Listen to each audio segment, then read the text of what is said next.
You may think your fears of a recession are simply your human instincts making it so you won't invest in this downturn, and therefore you are buying this dip in order to outplay investors that are nervous. Today I'm going to be telling you why this dip is a bit scarier than our previous money-making dips in which I was buying very heavily compared to this one in which I'm buying lightly and reserving way more cash than usual. It feels like we're in a time where our government, other governments of the world, and the people within those nations can't seem to agree on anything, and it's causing a complete deterioration of our modern systems. During this period of heightened tensions, the stock market has seen some dramatic moves downward, and I'm going to be explaining why these moves are nothing compared to the true potential a crash would have in this current environment. Stocks like Palantir, Tesla, and AMD all rely on a strong economy to continue growing, and we can see this clearly in what investors are willing to pay for them. Imagine if these companies were not able to continue growing due to an economic downturn. If they fell to a normal PE ratio of about 20, these stocks would lose a staggering amount of value. For example, during the crash in August, when we were buying extremely heavily, a company like Palantir was sitting at a PE ratio of 180, which is extremely risky. But now, at a PE ratio of 450, we would truly be playing with fire. Even companies like Nvidia are at risk of falling 50% if we assume a PE ratio of 20 is fair. But I was actually being very generous. I was assuming that these companies' sales would stagnate when realistically they would most likely fall, causing these companies to have an even lower valuation. I hope this gave you a good idea of how low some of these hyped up stocks truly have the potential to go, but some of you may still not believe me. Here's an example of what I'm talking about from a previous crash. Let's look at AMD in 2000 during the dot-com bubble burst. At a peak of about $48.50 and a low of $3.10, this represents a fall of 93%, and it took AMD about 20 years to recover from this fall. At a non-hyped PE ratio of 20, AMD would be sitting at about $20 a share. But you better believe that if AI hype dies down and the economy doesn't support business growth as it has been, we are probably looking at even less than $20 for AMD. At the end of this video, I'm going to be briefly explaining how you should handle a bear market if it happens, but let's first take a look at if the possibility of this is actually realistic. To start off, we're going to be taking a look at the 10-year Treasury yield, and we're going to be taking a look at the fact that investors for quite some time were willing to accept a negative return in order for U.S. government bond security. Now that the yield has dipped above the 0% mark, basically, we can see that every time this has happened, when investors were willing to take a negative return, every time it has increased. Every single time. Dip below, recession. Dipped below, recession. Dip below, recession. Briefly dipped below, briefly had a recession. This is quite the dip. So we could be looking at a very powerful recession in the coming months or maybe years if we're lucky.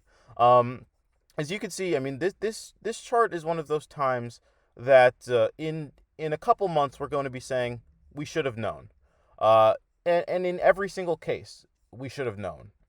Even in 2007, when people were starting to, become a little less certain with the housing market, when people were starting to realize there were holes, this was not, the stock market was still climbing during this period.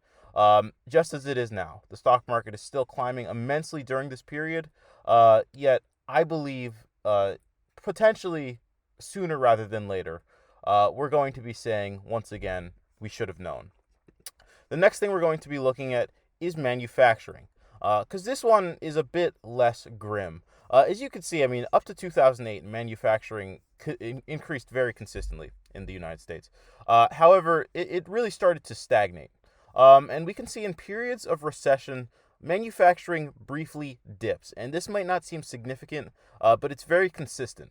And the fact that manufacturing is stagnant says that the U.S. economy is shifting more towards digital services, I think. And I think consistency is fine here. But this is something we should be looking out for. If we do see some sort of dip in manufacturing, that definitely means that consumer spending is weaker, and it definitely signals a weakening economy. The next thing we're going to be looking at is unemployment, and this one might seem a bit insignificant because it's a very, I'd consider this a not great number, but not terrible. But what I want to kind of look at is this graph of unemployment. As you can see, going back to 2015, I believe this is, we've seen a steady decrease. As you can see, it's going from 5 to 4 to 3. Very steadily.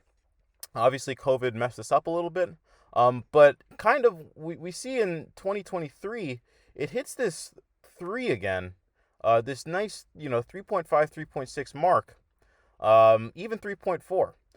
But then we see a steady increase back up. And if you are familiar with, any sort of graph about the stock market, this is when the stock market starts booming. When unemployment rises, the stock market seemed to have risen. Now, this could be correlated to that. Maybe people don't need to work anymore. Who knows? But a rise in unemployment is definitely a factor, a very, very common factor of recessions.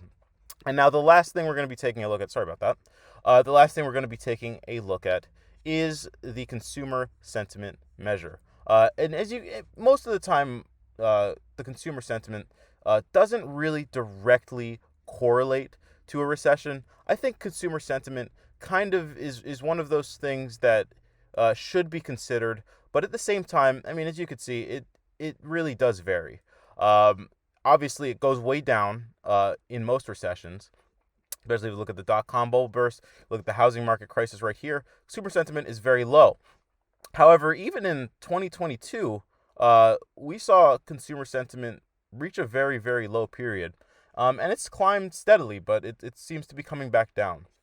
Now, sentiment is important because generally what happens in the market is based on people's actual, perception of the economy. And I think that if people really see the economy as something that's not going to take off, sometimes listening to the masses is a relatively strong indicator. Obviously, in corrections, we try to steer clear of what many people are saying because those are the best buying opportunities. But sometimes we really should sit back and listen to what the economy has to say. So given everything that I just said, I think this is going to be an amazing opportunity to test if you are truly a good investor. And if we get through this successfully, I think a lot of you watching this video can potentially make a lot of money in the coming years. The best investors always buy no matter what happens to the economy. No matter how low their portfolio goes, no matter how low the S&P 500 goes, they see it as an amazing buying opportunity, and they see it as an extremely good value play. I'm going to be making a video on the best picks that I believe will survive a recession, and I'm going to also be following up with you guys and seeing what the economy does. If you enjoyed this video, I would really appreciate if you liked and subscribed to stay updated, and have yourself a very, very, very nice day.